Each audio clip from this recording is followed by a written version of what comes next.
I think that it's far too frequent that people say we need to put a drug in place before we've done anything else. So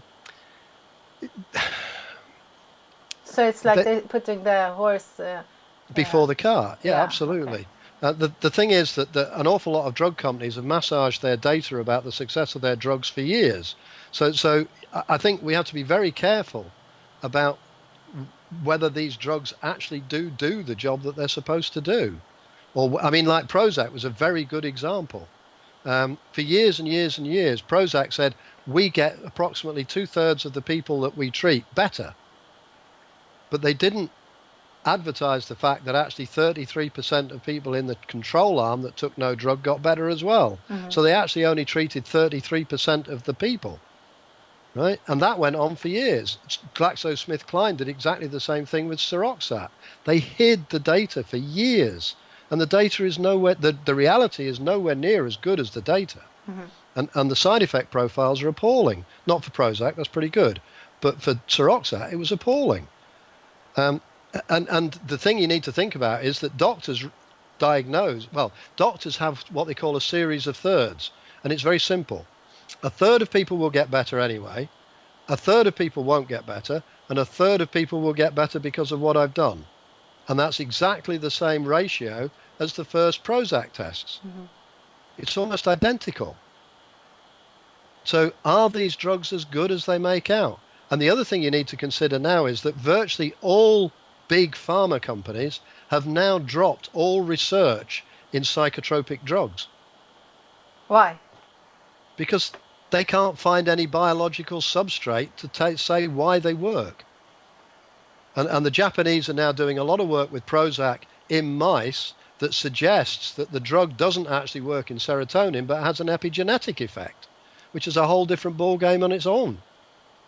Because we know now that epigenetics are a hugely significant part of our response to our environment, and actually our genetic switches are altered according to the environment we're in. And there's some very good studies done in the Netherlands following the famine in the Second World War about how epigenetics change things.